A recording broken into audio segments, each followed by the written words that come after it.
Hello, everybody. We're back. Did everyone have fun finger dancing during the transition?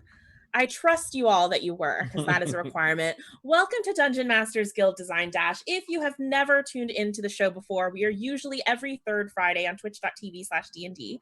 And we're a bit like Iron Chef or the British Baking Show meets Dungeons and Dragons. So our lovely contestants down there are going to get a secret theme in a moment, and they will have 15 minutes to design us a D&D encounter.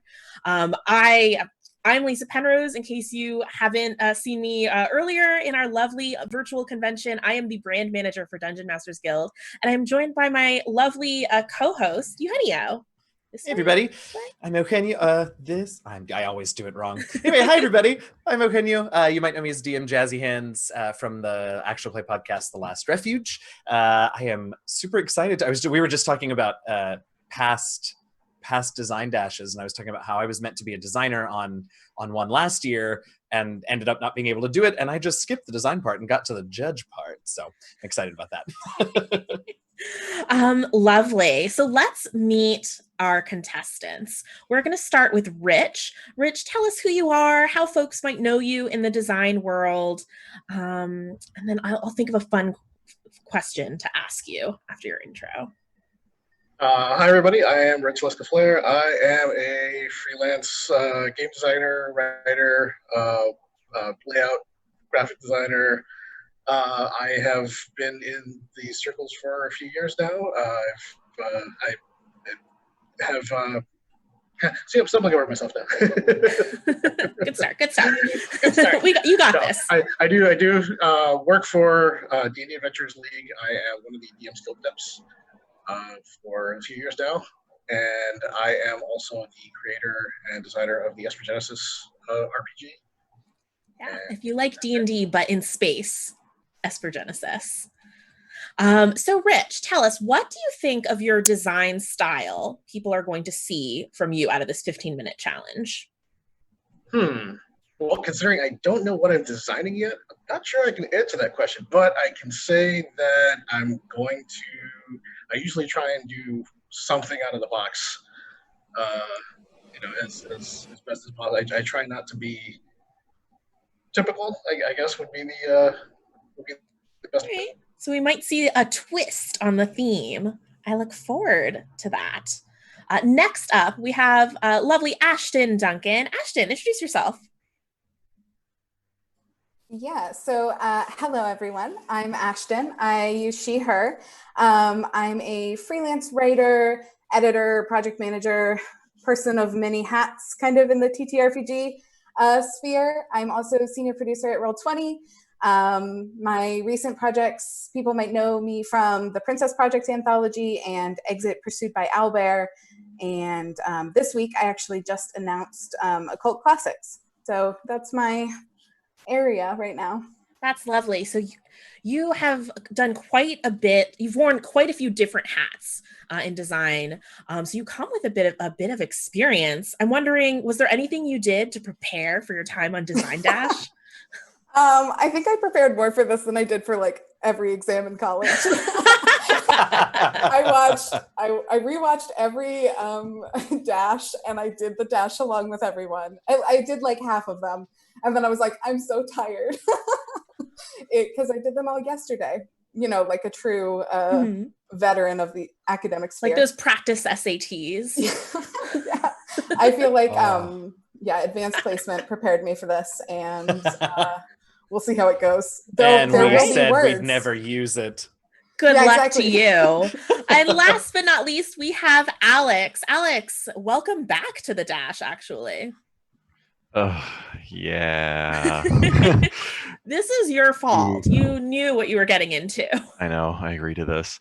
Anyway, yeah. My name is Alex Clippinger. He, him. I am primarily like 99% on the DMs Guild.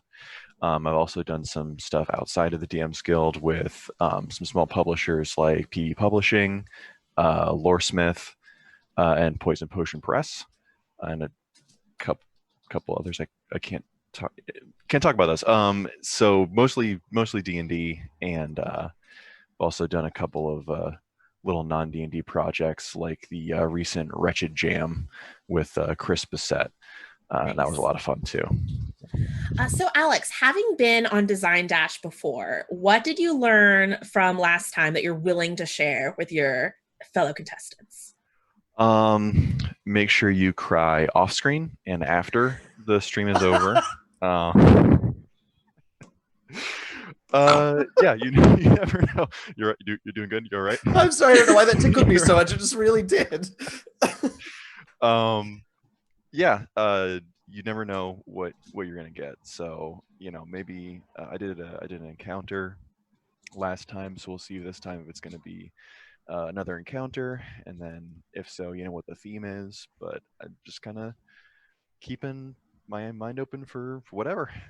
All right. Well, before we reveal the theme, we draw back that curtain, I want to let chat know that you play a very important role. While everyone is designing for 15 minutes, you help me and Eugenio put together a rubric on which we are going to grade these encounters. It can be as fun and silly or serious as we would like. Usually at the end, we end up rewarding people kind of like superlatives, like most scary or friendliest kobold, those sorts of things. TK, we will not, most baby hands is not going on this rubric. TK, get out of chat. Get out of here. And then the second thing is for our contestants, Eugenio and I will be chatting quite a bit while you design. You will probably find it best to take your headphones off so we're not distracting you, but keep an eye on the Zoom chat. That window is going to flash when we call time. If you are still designing when we've called time, we will highlight your entire encounter or whatever you're designing and make it red, which will be terrifying, and we will possibly delete your encounter by accident. I will try my best not to do that. Google Docs will let us bring it back anyway, but it will be scary for a second, and that will be uncomfortable. All right, the worst consequence, discomfort. Truly. Okay, is everybody ready to find out the theme? Chat, please give us a virtual drum roll. Interpret this theme however you like, but the theme for this encounter that you are designing in 15 minutes is battle at the block party. Interpret that however you like. You have 15 minutes. It is 12:55, so we're going to say 1:10. We'll give you till 1:11, 1:11.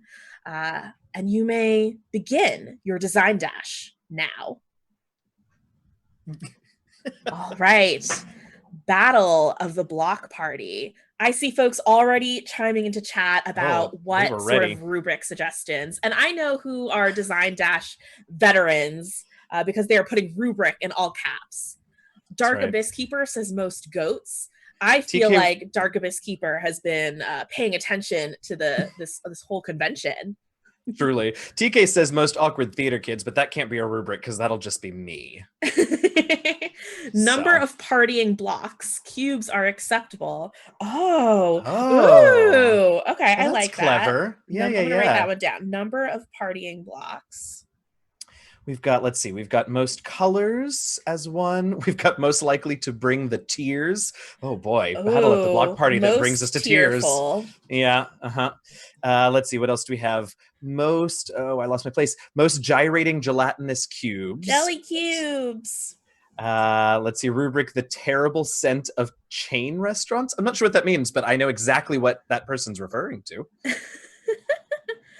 Grip of the Green says they imagine a bunch of goblins starting a food fight. That would be a really fun one. I'm curious how these designers are going to interpret the battle part of the theme, because it could be like a fighting encounter, a combat encounter. It could be a pie baking contest. I feel like there's a lot of room for interpretation there. The very first thing that I thought of was actually like a dance party. I don't know why, but like a dance party. So there's all kinds of ways there. And then of course, can they come up also with something clever to pull out of block party, right? Obviously we're having a block party. We know what we immediately think of, but maybe there's a twist on even what the block party is that they can get creative with.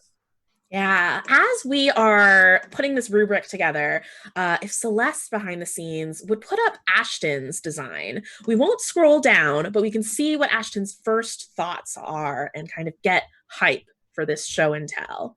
Ooh, the rubric is, the chat is hopping with rubric suggestions. Most karaoke battles / drag shows. I would love if that. Very nice. A lip sync for your life would be a great design idea.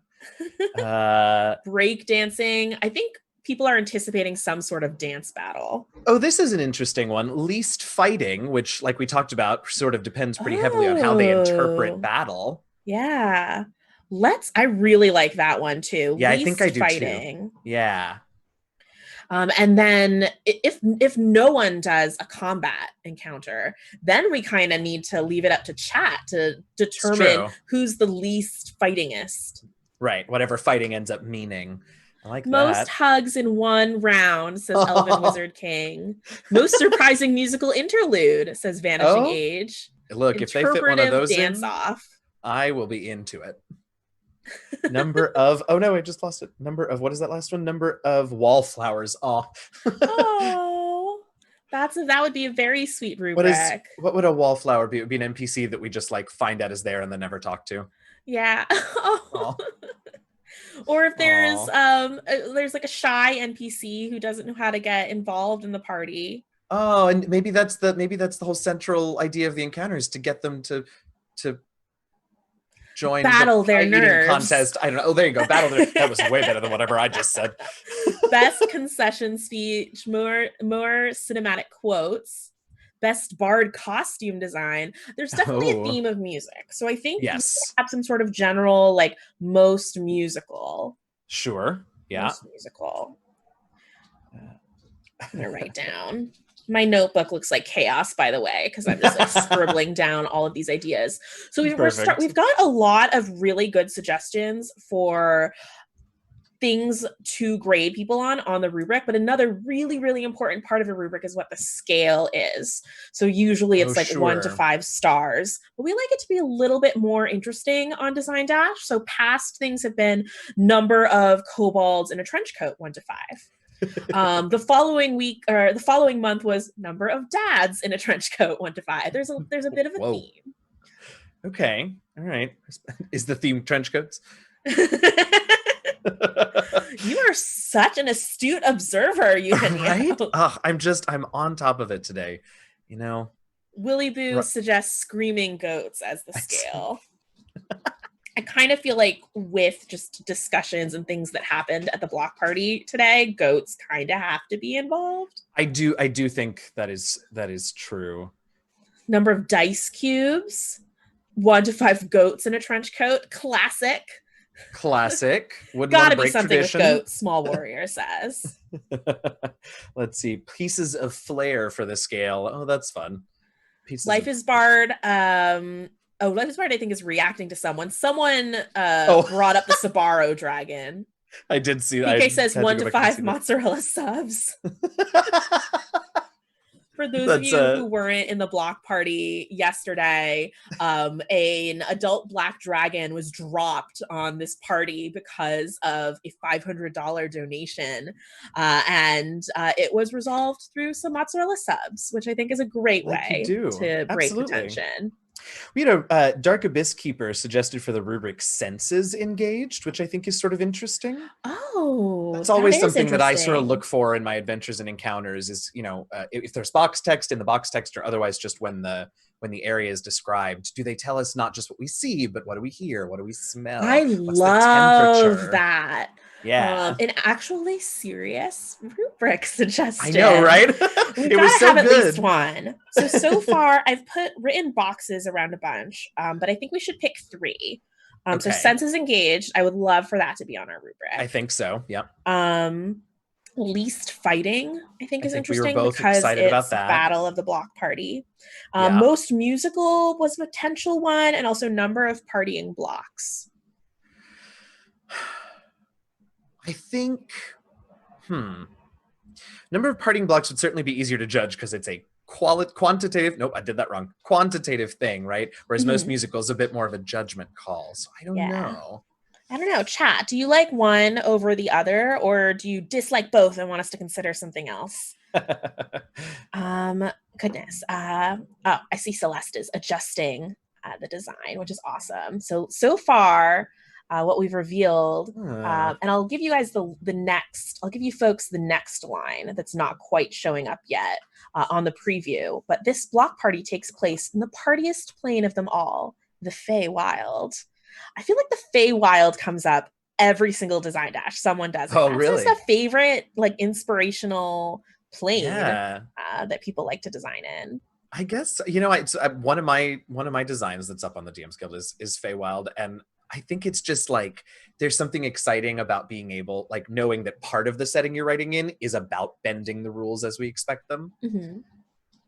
Anyway, that was what I thought was fun. Yeah, let's take a peek at Alex's design and see what he right. has started.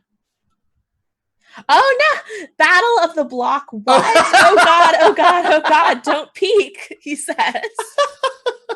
He's smiling. He either can still hear us or he noticed what we put up on the screen. I guess it will not do a peek. We are quite. That's this is Celeste has decided that we're going to peek. Oh, okay. We'll do a little bit of a peek. Midsummer, not Midsummer. That's the scary. That's the scary one. Did you see Midsummer? I haven't, although I'm told that is a bit of a tragedy that I've not, but I'm also very easily scared by things. Like Jurassic Park gave me nightmares. Okay. Well, there's nothing quite scary like that, but it's definitely it's like psychological, creepy, right? very I don't know creepy. If I could handle it. It was, I'll be honest, it was a lot more than I expected when I went into it. Whoops. Oh, I see that this says shimmy shake. Get it? Shake. Like shimmy shake. Like I wonder if there's going to be a dance battle or something. But let's now take a peek at Rich and see where Rich has started. Oh, Rich just got right down to it. Whoa, Rich. Ooh, it's really interesting seeing folks' different approaches to design, because some folks just naturally want to insert checks or insert some mechanics as part of their design. They're drawn to that. And some folks just really go with the narrative and the story.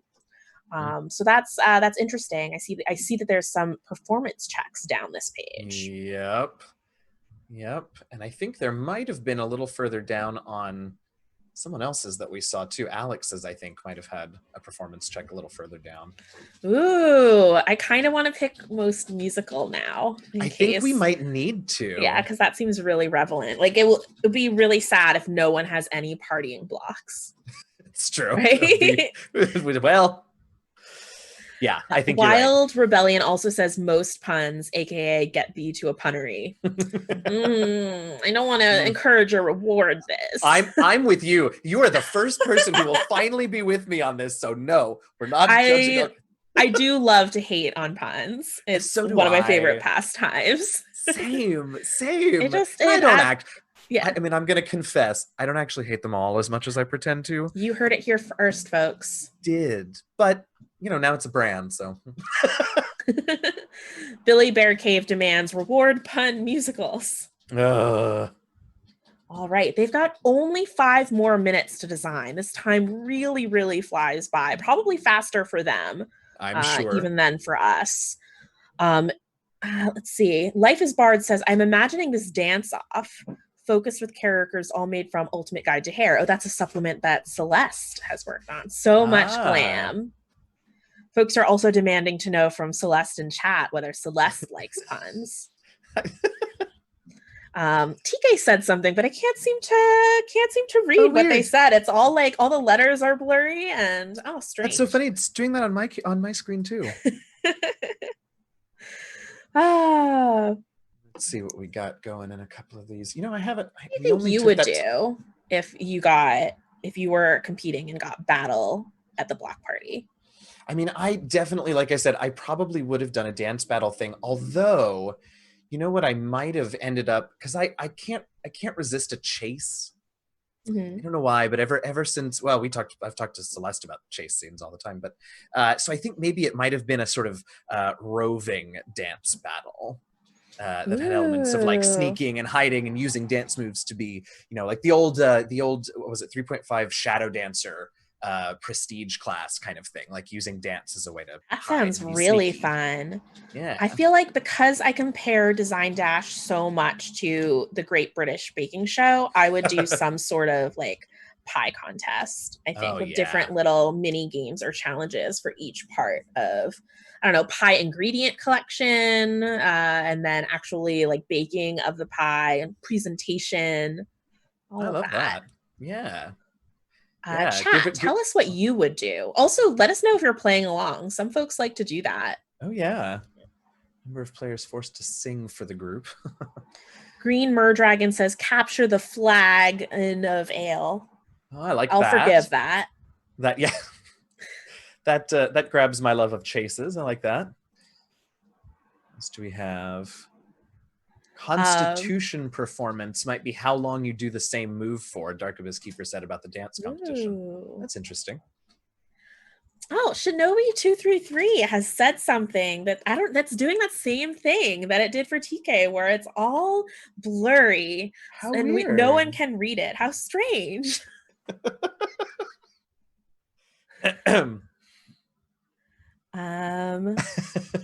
Oh gosh, we have only 2 minutes left. I'm really excited to see what folks have designed. I want some more ideas from chat about what they might do. The one sentence elevator pitch from chat about what theirs would be in these last 2 minutes. Yeah. Ooh, we've even got like a 2-word.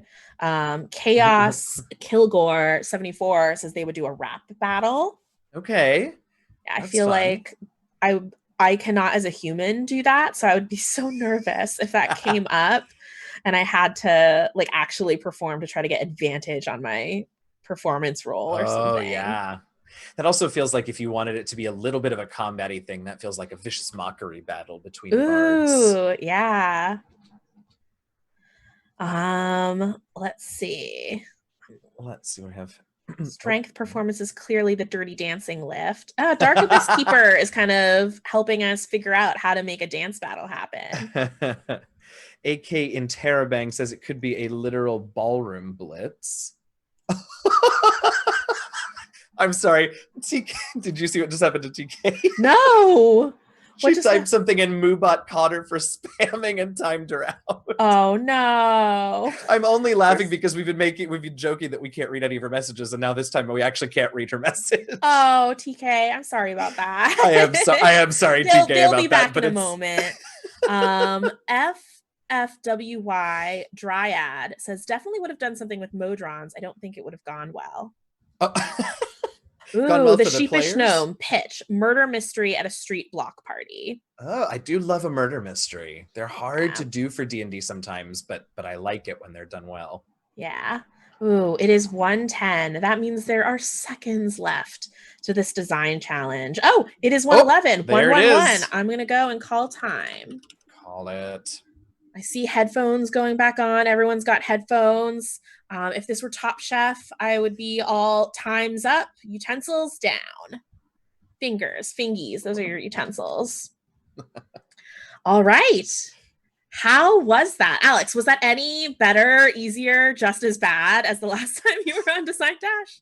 At least this time I thought of the really terrible joke first, and I worked off of that, so.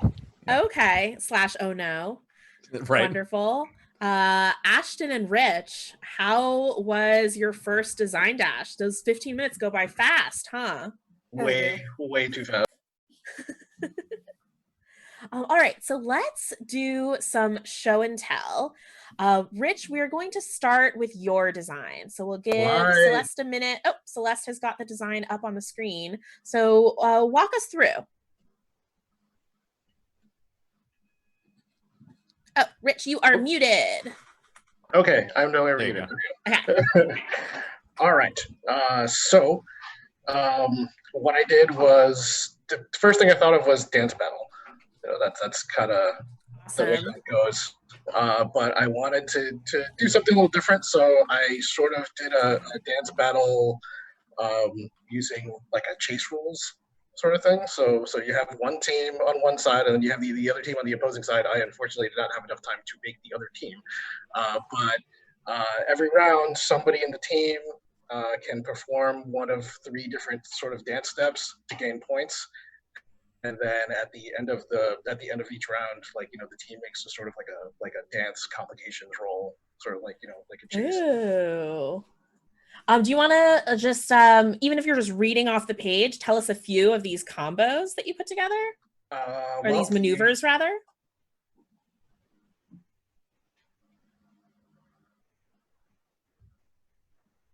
There we go. I was writing really fast.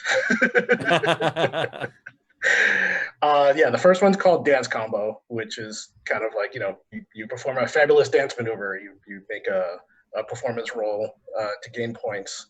And I think I'm not able to scroll the page and look at and have the screen up at the same time, but I think the opposing team has like a disadvantage on their complication roll if you succeed. And then the next one's called Serve the Foe, which is kind of like, you've been served.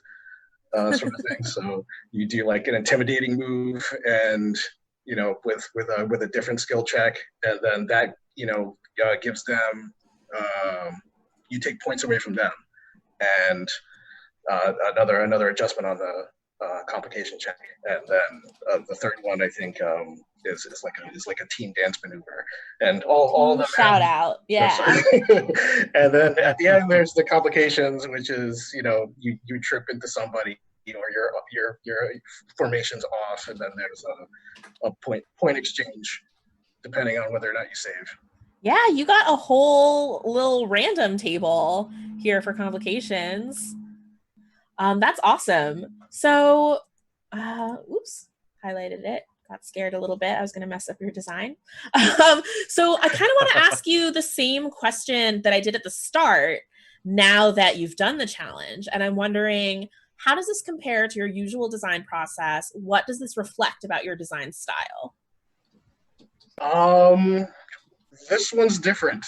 Usually if you give me 15 minutes, I'll spend that 15 minutes, and then there'll be about 4 words, with a concept on it before I even get anywhere. Mm-hmm. Fair enough. If you had like 5 more minutes, or even another whole 15 minutes, what do you think you would have done next to expand on this encounter? Oh, I would have totally expanded the complications and created like a faux dance-off team. Probably something with like you're dancing off in the middle of a forest against like a pack of flumps or something, like just something I have to toss in there that will make it dancing flumps. Flumps. Yes. Mm-hmm. That's cool. Mm-hmm. Love me some like a weird dance team of flump NPCs, Yes. all with their own personalities and favorite dancing insults. Eugenio, do you have any questions for Rich? No, I love me a random table, so I do love the complications table, and I also love that you said that was the first thing you'd go back to do. Let's see. No, I think you guys all the questions that I had in my mind, Lisa. All right. Well, I feel like this is probably a good point to let all the contestants know what the rubric we put together was. We will be grading you on a scale of 1 to 5 screaming goats. Of course. I probably didn't even need to say that. Obviously. And the 3 categories in which you will be graded are who is the most musical? So I guess how musical, least fighting, and number of senses engaged is the third one. So Eugenio, I don't know about you, but I feel like Rich is pretty high on the screaming goat scale for how musical his encounter is, considering there is dance, unless this is a silent dance battle. It's true, but there are a few moves that talk about singing, like a singing and dancing combo in Team Shoutout. So there is some also. So I think, yeah, I mean, he didn't name any specific numbers that that the people would be performing, but other than that, it's definitely a big part. So I think you're right. I think maybe a 4 screaming goats. Yeah, I'm going to say a 4 just because, to be fair, we've got to leave some room for more screaming goats for the rest. That's right. Maybe you have to compose a piece in one of the other 2.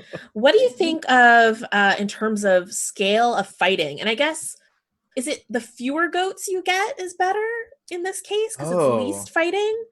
Or is it like most least fighting? I think the math at the end will be easier if it's most least fighting, right? All right. Most least fighting. I mean, it is a battle, but there isn't actual fighting, but it is a physical activity. Someone could accidentally get kicked in the face during a cartwheel. That's true. And actually, one of the complications is that your team trips the other. So there is physical contact. Like, I'm kind of leaning towards like maybe a 2 or even a 3 for most least fighting. Yeah, I think wait, most least fighting. Right. Got to make sure I'm doing the scale right. This was supposed to make it easier. I know. Yeah, I mean, I think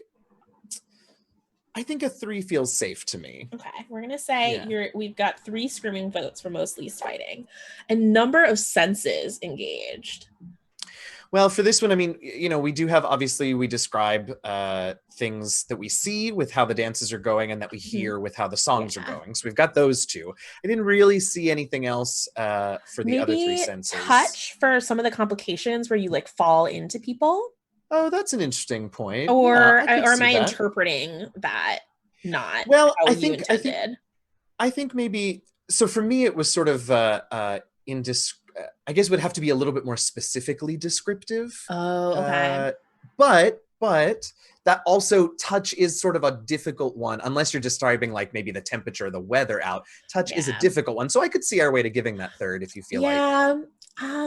But I think you're right that just bumping into someone and an action happening does not quite count as specifically summoning the sense of touch. So I'm going to give Rich 2 screaming goats.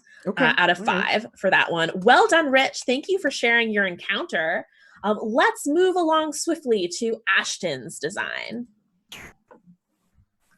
Battle at the block party. Ashton, walk us through.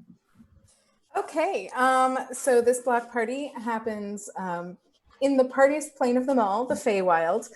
And I, totally glossed over how you got there. Don't worry about it.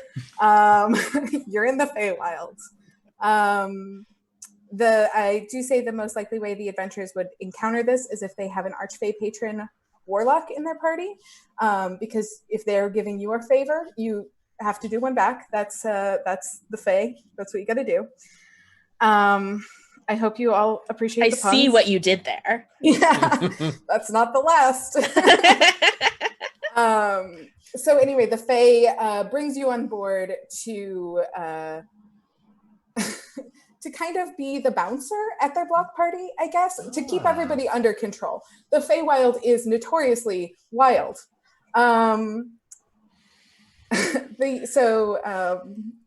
We need to make sure that the food happens on time, that the crowd is amused, and that the Archfey in charge cannot be held liable for damages caused by drunken dryads. So important. I guess the characters could do these in any order.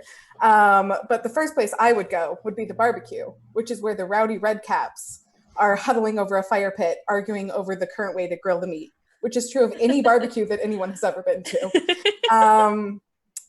They're growing in volume and they're beginning to disturb the atmosphere, the genial atmosphere.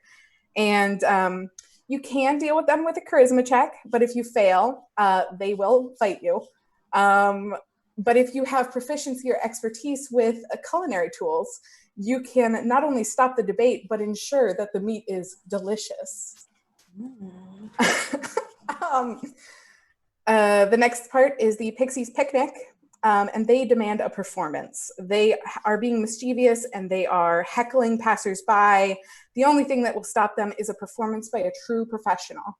So you have to perform a successful skill check. It does not matter which one.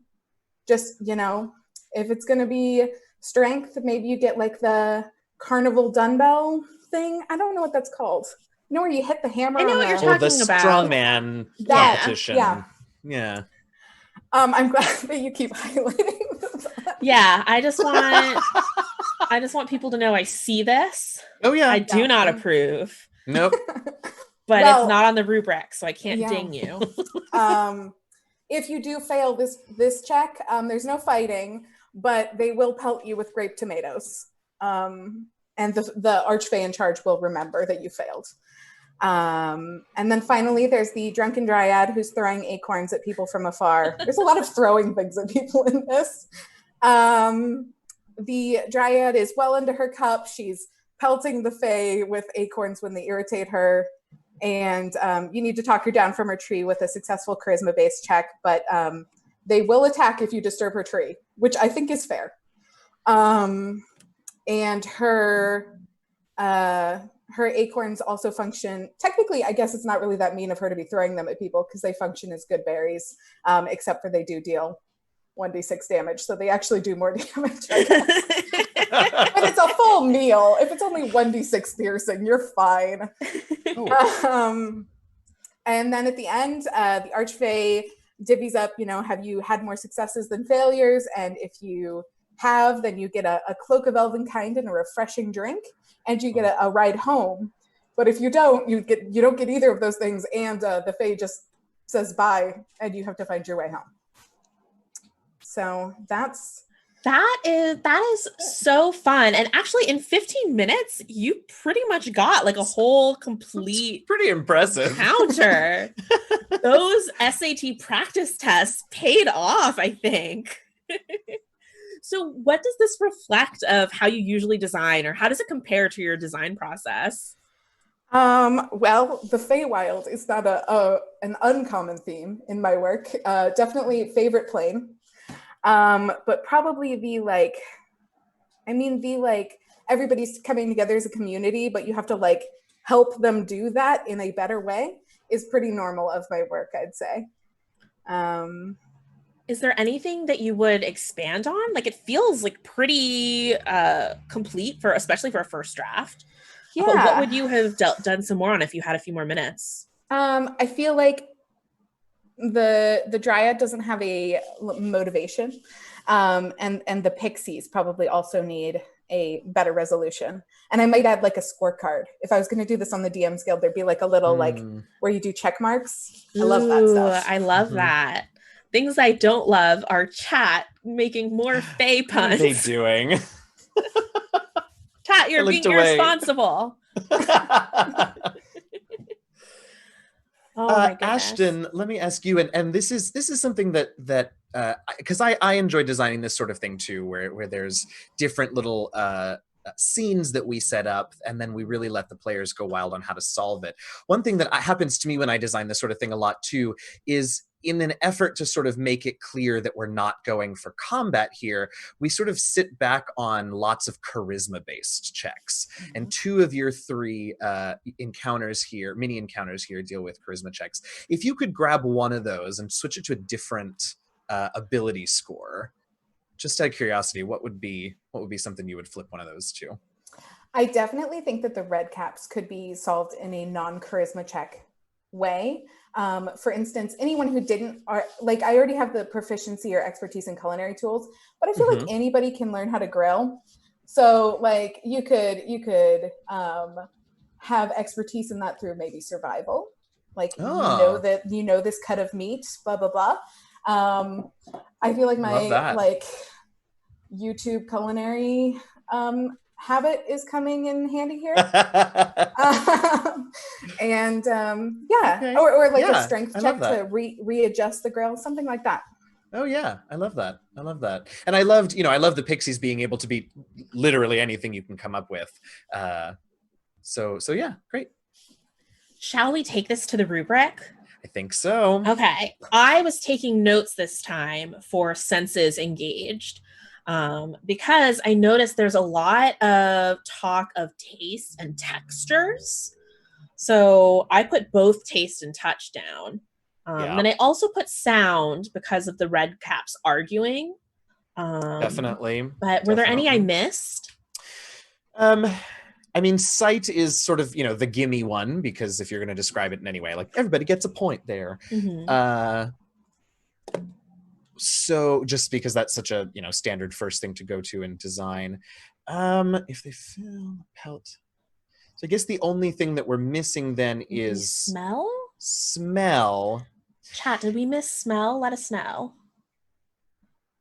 I sort of Oh feel no, about I'm not. Never mind. I'm not reading any chat ever again. No. Chat is cursed now. I've Stop. ruined it.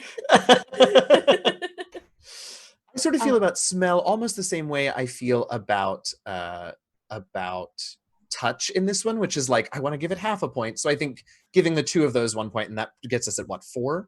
Yeah, I think we definitely have 4 out of the 5 senses.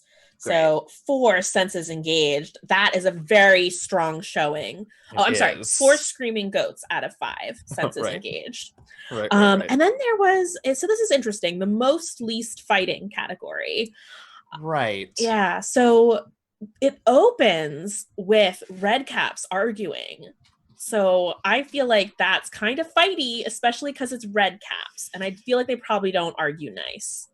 I do, and then if we look down at the Pixies, if you fail there, they're going to pelt you with tomatoes, which is not going to cause damage, but again, feels like an aggressive action. I do have to say, we're being real nitpicky about what fighting means because I think it's clear that all 3 of these very creative designers have found a way to make interesting encounters without resorting directly to combat. So props to all of you on that for allowing this rubric to be so nitpicky. That is a great call out. There's also this drunk dryad that is causing damage with these good acorns. It's a good point. Yeah. So I don't know. I'm feeling like if I'm choosing between Rich and Ashton's encounters, Rich's was definitely more least fighty. Correct. So I think Ashton's got to get 2, maybe even 1. I'm hesitant to put 1 just because like I said, there wasn't combat. Yeah, so right. And I feel 2. like that's worth something. Yeah. 2 screaming goats. Most musical. I don't know if I would say this was a particularly musical encounter. Don't think it was. Well, the Pixies do demand a performance. Yeah, they can have. But what type of performance that isn't necessarily detailed. There's the possibility of music. But one of the strengths of this thing, unfortunately, sort of works against this rubric because they can do anything. It could be, it could be a show of strength. It could be lots of things that aren't necessarily musical. So I don't know if someone can get 0, but I feel like because there's the possibility there's got to be at least 1 screaming goat. I think so. Okay, we're gonna give 1 screaming goat. All right. Woo. The difficult part is over for Ashton's design. Ashton, thank you for sharing that with us. Let's move on to Alex. All right. Well, boy, I don't know if I did well rubric-wise, but all right. So I had an idea to so the encounter opens up in Waterdeep because there's only one city and it's Waterdeep. In a midsummer celebration in the North Ward, and I had the idea of the party being crashed by a what I'm calling a boogie holder, which is a beholder that is completely party oriented. So his name is Shimmy Shake, and he has this obsession. He wants to make the midsummer celebration. He's there in disguise, and he decides to make the midsummer celebration last forever. And he's going to do that with a bunch of unique, new unique I-beam powers. And so I spent most of my time just coming up with really dumb beholder am I here rays. for this? Yes. So the ones that I got down were the Boogie Ray, where a creature has to succeed on a wisdom saving throw, or for the next minute they have to spend their action making charisma performance checks on each of their turns to dance. There's the Confetti Ray, where the creature is blinded for a minute with constant streams of confetti. Let's see what the Brew Ray, which is a stream of obscure craft beer, which causes the creature to be poisoned, I guess, because that's kind of the alcohol thing for D&D. The Balloon Ray, which actually polymorphs the target into a balloon animal version of themselves. So when a creature is turned into a balloon animal version of themselves, they are vulnerable to piercing damage. and all of their speed is replaced by a 15-foot flying speed. So they're literally just a balloon animal just kind of floating around. I also got down the snack ray, which is a barrage of party mix, which I put as piercing damage. And I probably would have had room for a couple of others, but I spent literally the first 5 minutes not wanting to type anything just so that I could make the "oh god, don't peek" joke. And then once you did that, I was like, okay, well now I can actually, giving the people what they want. Did it for the jokes. So yeah, if I'd had more time, or maybe started 5 minutes earlier, I actually really wanted to make this not as much of a direct combat encounter. I wanted this to be a like a low level encounter, and the way you would fight Shimmy Shake would be with a lot of like party themed stuff, like shooting fireworks at him, or like playing bad music on the stage, and just like doing all these things to like to out party the boogie holder was the plan, but obviously didn't have time to get to all that. Well, even with what you were able to accomplish in your 15 minutes, or 10 minutes really. I love Boogie Holder. I would probably put my character's life on the line for Boogie Holder. Someone in chat asked if Boogie Holder is a disco ball. Oh, I would like that. That'd be good. My first thought was that he would be kind of like a balloon animal. That he would be kind of made up like a bunch like of balloons and stuff. And like the idea is that he was actually hiding in the Midsummer Celebration as one of the celebration like floats or something, and then decided to crash the party. That is fantastic. Well, this is delighting my senses, but if we take this to the rubric, what do you think, Eugenia, what do you think Alex accomplished in terms of senses engaged? I mean, we definitely have, we have sight here for sure. Mm-hmm. We could argue with some of these different eye rays that were sort of invoking some sound, if we're assuming dancing with music, right? Yeah.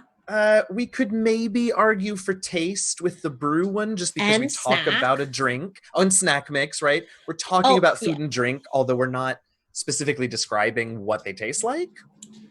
And I also think because the snack does piercing damage, that really evokes a sense of like I can feel myself stepping on some snack mix. Yeah.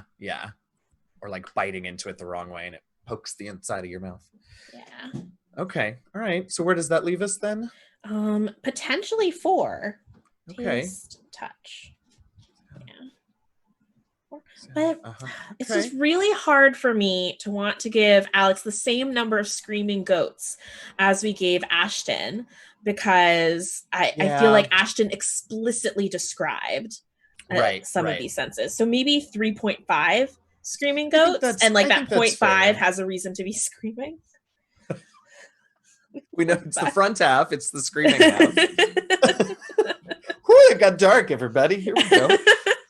What do you think in terms of most least fighting?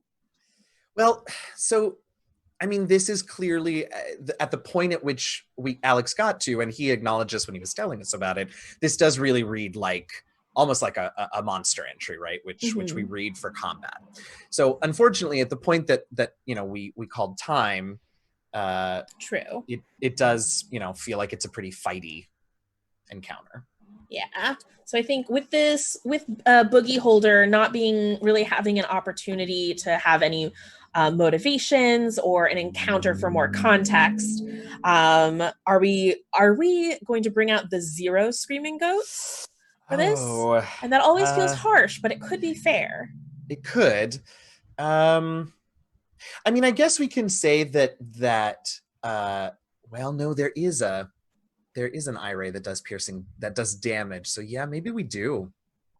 Also, as you just said that out loud, an eye ray that shoots snacks, like, ow. Are they coming out of his eyeball? Oh no. That's awful. Piercing damage on both ends. That's awful. Okay. 0. No. No, just 'cause of the Zero screaming squirm. goats, just because I'm Are we upset sure this now. isn't a Call of Cthulhu design? And what about most musical? Well, see, again, I mean, we could maybe imply music because of the dance. True. But that's I feel like he probably like just plays music all the time. Like he's got a tiny boombox. It's not a natural feature. He just thinks it's cool. I do love that. Yeah, I mean, if 0 exists as a score, then I think this is probably a 1. This is rough because we create the rubric, not sure, they don't know the rubric either. Right. So I feel like we need to invent an addition to the rubric to assign to Alex's boogie holder. But looking at all 3 encounters and the scores that we have here, I can say that Rich has solidly won most musical block party encounter. So well done, Rich. Yes. Ashton is queen of most senses engaged in your block party encounter. So hooray. And then Alex, I kind of want to say is like most delightful, most like best friends I want to have now. Most like whimsical, although I don't know, the Feywild was pretty whimsical too. There was a lot of whimsy in these encounters. I'm going to say most best friends. Oh, I like that. Most best friends will be Alex's block party encounter. So well done, our lovely contestants. Now that we've stressed you the heck out, we do have, I think, 20 more minutes where we can do some Q&A with chat to talk about creator things. If Celeste is okay with it to save us some time, I'm totally cool staying in this overlay. So we don't have to swap to the other overlay, and that saves Celeste a little bit of production behind the scenes. She's saying can do. So, Rich, Ashton, and Alex, you are all like now very accomplished design dashers, but also just very accomplished designers. So as I give chat a moment to catch up with us on questions, I'm wondering if you could pick like one sort of actionable tip for someone who wants to write D&D on how they can use Dungeon Masters Guild as either a platform or a community or both to like be the most effective. What's something you wish you knew when you were getting started? Alex, we'll start with you. Wow, no pressure. So, man, something I didn't know. I'm gonna cheat and say something that I knew almost immediately, which is engage with other creators in the community, especially in terms of getting feedback. I mean, there's collaborations and stuff that kind of pop up all the time, but even just there's nothing wrong with just getting on a Facebook group or getting on the DMs Guild unofficial little Discord and just posting a screenshot or kind of a pitch and asking people what they think of it. And I say that's me cheating because, you know, within a day or two of putting my very first thing up on the DMs Guild, a creator, you know, reached out to me and said, "Hey, I saw your thing. You know, this looks like it has a lot of good ideas, and I think the writing is good. Here's some advice about how to make it you know appear better. You know, here's how to format it. Here, just you know, general advice." And they actually directed me to the different community groups that were active at the time. So usually people are good about engaging with other creators, but don't be afraid to be the person who starts that conversation either, because the community is very, very open to giving feedback and giving advice, and it's always coming from a very positive place. Like, we want to see other people succeed and create, you know, the best thing that they can create. Ashton or Rich, do you want to? I see you both thinking. Ashton, you want to jump in? Yeah, sure. I would say that, like, don't be too hard on yourself. You're not perfect is the enemy of progress. And when I look back at the first thing I made, which was actually set in the Feywild, I cringe a little bit, but that's okay. Like, you will get better as you continue making things, but the key is to keep making things. You know, there is a style guide. You can get editors, but don't adhere yourself to this unattainable standard when you first start. Like, just get something out there, and that's the best first step. That is great advice, because that can like stop people from ever doing anything, just that fear. So try to set that aside. Rich, what would you add to that? Well, probably one of the first things that I found out, sort of offhand, DM's Guild, is that it's community content to the fullest extent. So, everyone puts their content out there to share with everyone else. But that also means that this is all material that you can look at and possibly make it part of your own. You contact the designer, and you credit them, and all the different sorts of awesome content that's out on the DM's Guild. You can put together with your own creations to make something fantastic. I only found this out because one of the first products I put out on the Guild was a set of maps of the Forgotten Realms. Someone just contacted me and was like, "Hey, if I credit you, can I just use this in my book?" And I said, "You can do that." Well, okay. And then that's the way it worked out. So if you're sort of missing that element for your project that you're working on, then just look out on the Guild and see if there's anybody else out there that's doing it.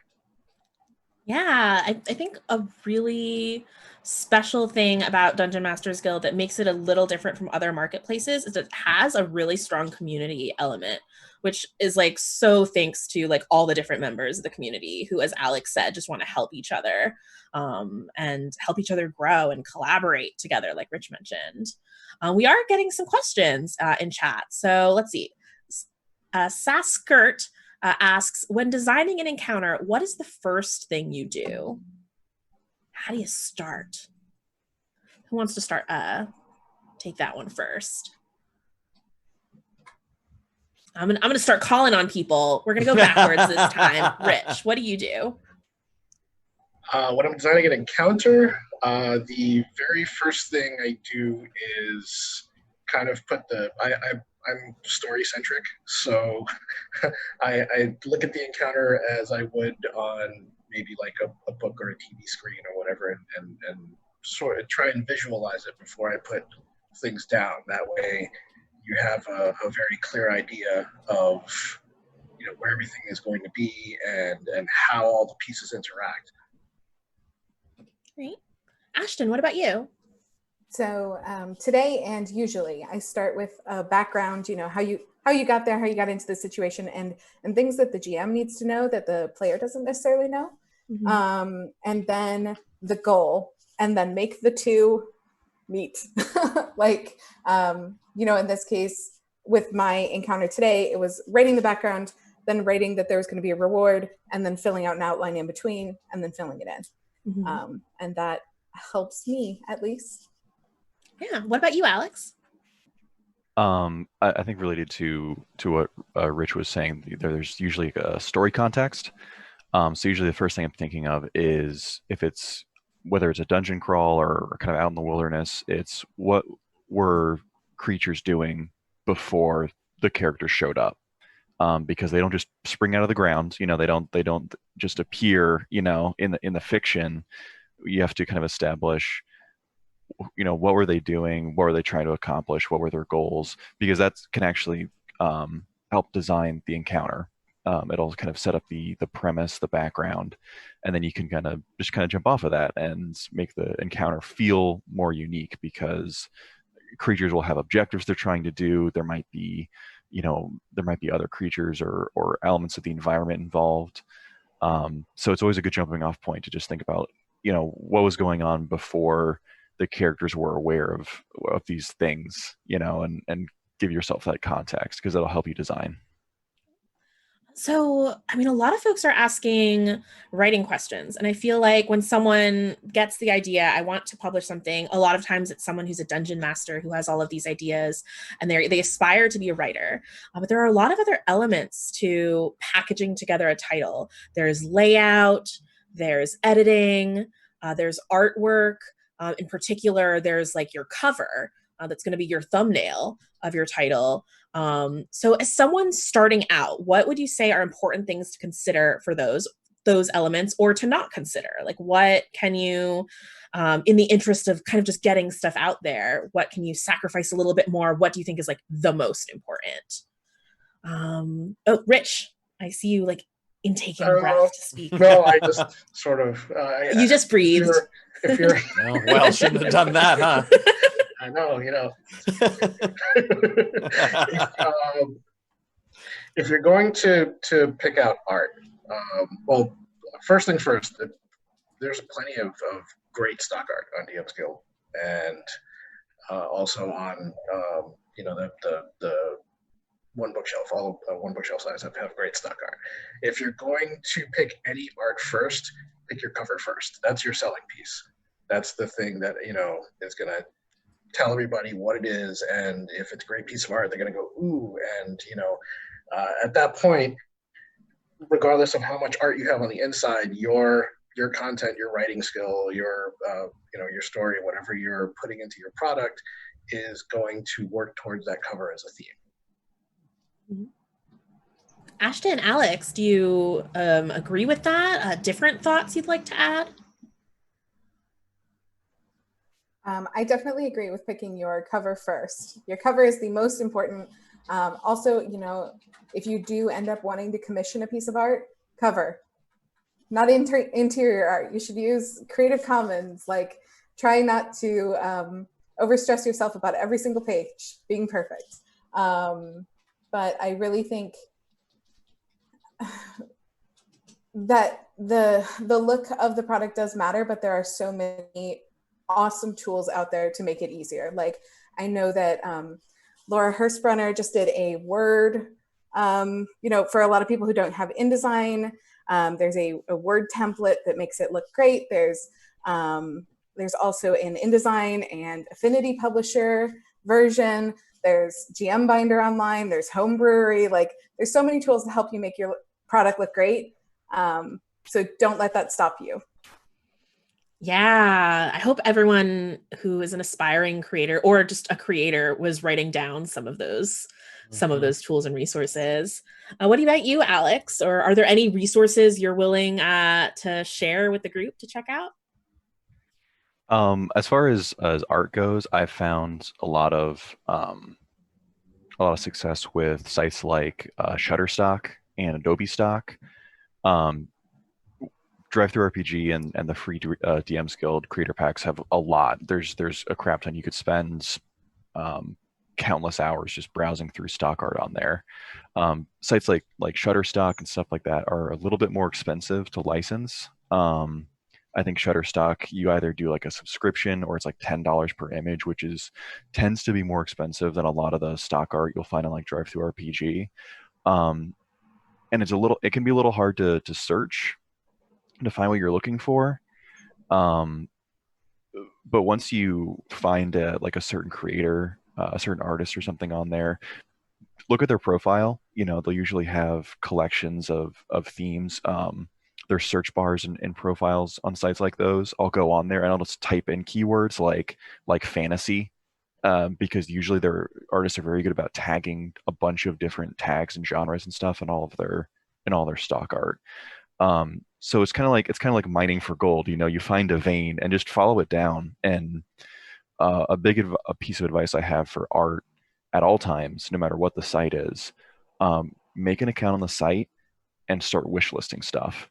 If you come across an amazing piece of art that has absolutely nothing to do with your current project, put it on a wish list, because I cannot tell you the number of times that there's a couple pieces of art that I am still looking for 2 years later on Drive-Thru RPG because I saw them once and I thought that's really cool and I didn't wish list it, and maybe they're not even on the site anymore, but I just don't know, because scrolling through 2 years worth of Drive-Thru RPG stock art is actually the worst experience you can have online.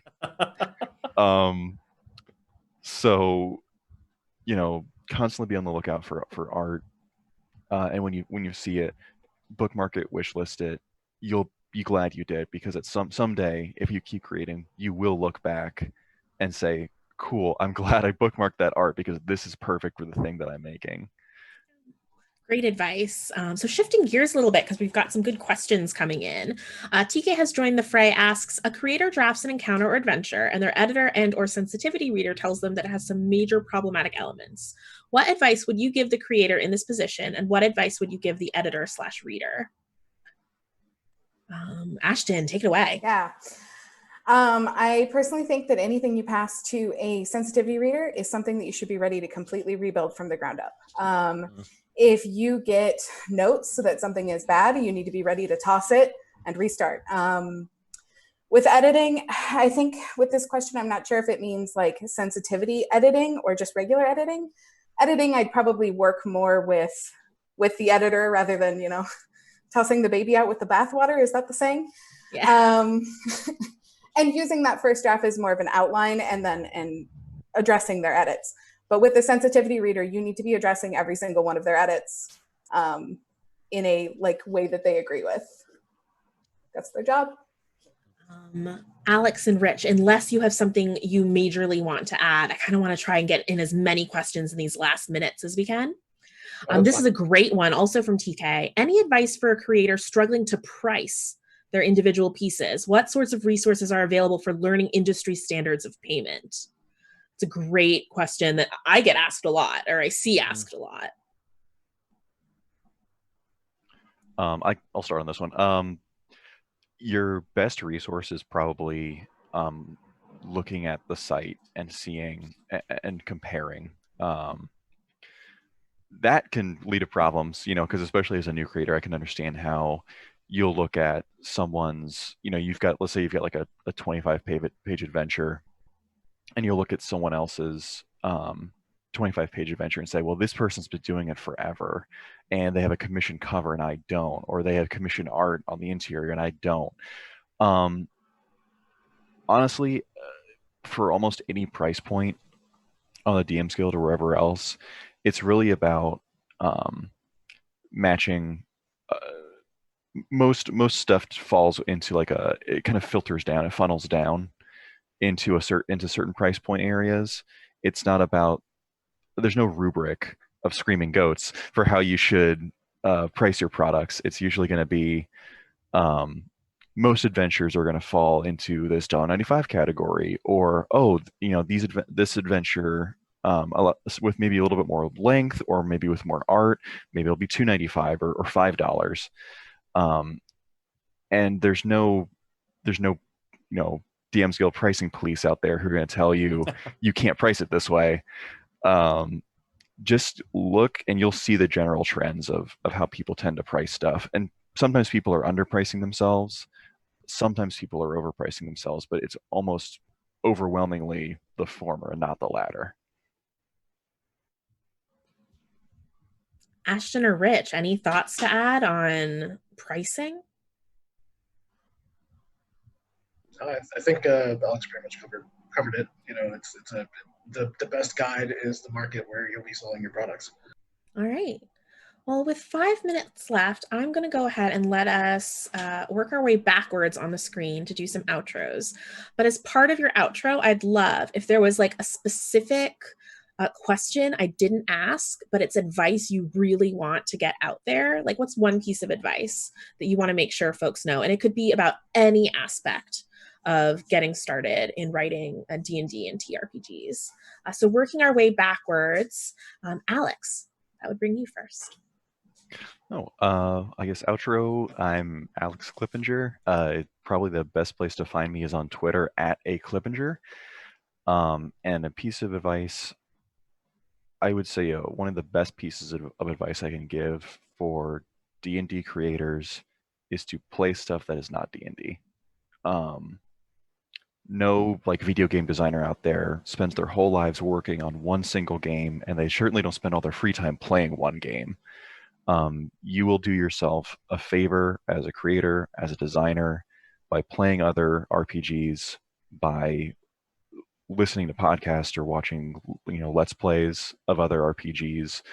Even if the best you can do is own them and read them, it's going to expand your abilities as a creator 1,000% more than just focusing solely on Dungeons and Dragons. because it will make you a better Dungeons and Dragons designer. Oh, that's such crucial advice. Ashton. Yeah, so I'm Ashton. You can find me at Ashton N. Duncan on Twitter. It just looks like Ashton with an extra N. Everyone messes it up all the time. My next project is Occult Classics, and it's looking for contributors now, and that's on my Twitter. And on the DMs Guild, you can find me by searching my name.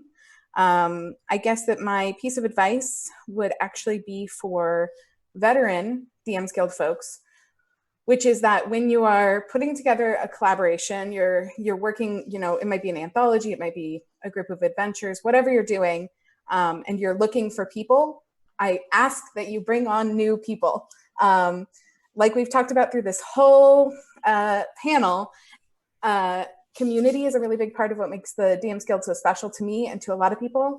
And as we grow that community and show people the ropes, I think we're cutting down on some of these fears that new creators have if they have mentors in the field. All right, Rich. I am Rich Lescouflair. I can be found on Twitter at Skydawn1. That's Skydawn and the number 1 at the end of it. I can be searched on the DMs Guild by searching my name, Rich Lescouflair. Just it's spelled the way it's pronounced, so it shouldn't be too hard to find. You can look up the Aspergenesis game by going to aspergenesis.com, and that'll give you all the information in regards to that entire thing. As far as advice to share, this one's for more of the newbies. What I tell everyone is when you're creating something, especially if you have like a great idea that you are totally interested in, get it down. Just write it out. Write out as much as you can. Don't stop. Don't second guess yourself. Get it all out there. And once you have it down, that's actually the hard part. And then you can, don't be afraid to ask questions. As as Ashton put it before, don't be afraid to change it all, if you need to, but at least you have something to start with. Great advice. Eugenio. Hey everybody! Thanks so much for being here with us for this Design Dash and then the Q&A after. I'm Eugenio. You might know me as DM Jazzy Hands. You can find me on Twitter at DM Jazzy Hands. And you should check out my podcast, The Last Refuge. You can find us at D&D Last Refuge. Before Lysa does her outro, I want to thank you, Lysa, for letting me come on and be your co-host today. It was a great time. And thank you, Ashton, Alex, and Rich. They were awesome designs, and it's so fun to see the three of you in process. It was fun, and to hear what your thoughts were after just a few minutes working. So thank you for being here with us and for sharing your wisdom during the Q&A after. Yeah, I echo that for sure. I am Lysa Penrose at Lysa Penrose on all the social media. I am the brand manager for Dungeon Masters Guild, which you can follow on Twitter and Instagram at DMs_guild. My advice, I have 2 pieces of advice. First, if you are totally new to Dungeon Masters Guild, I highly, highly, highly recommend reading the frequently asked questions. There's even like a getting started page so that if you are scared and confused and don't know what to do, that's going to save you so much pain. You can find it by scrolling down to the bottom of our site, and it is in the lower left corner. It says creator questions. That will get you to the right place. The second piece of advice I want to give everyone is, like, as all of our panelists mentioned, Dungeon Masters Guild is very much a community. That is what sets it apart from other marketplaces, so take advantage of that. On Twitter, I mentioned our handle, but there's also hashtag DMs Guild that is very, very active. A lot of creators use that, and you can find projects that are even looking for people who are totally new to writing D&D. They want to spread their knowledge and recruit new creators. And then also on Facebook, if that's your platform of choice, look up the Dungeon Masters Guild group. There's a Facebook page as well, but the group is creator focused. So you will find a lot of people willing to share their wisdoms in there. And if you have no idea what Dungeon Masters Guild is and you want to check out some products, go to the goodie bag for this event at adventuremaidens.com/goodies. There's a 20% off coupon code for this weekend. So go check out some titles and see what it's all about. I think that's a wrap. Celeste, you can take us out, and if anyone wants to finger dance, or it can just be me finger dancing, we'll transition out. Yeah. Oh, Alex getting creepy.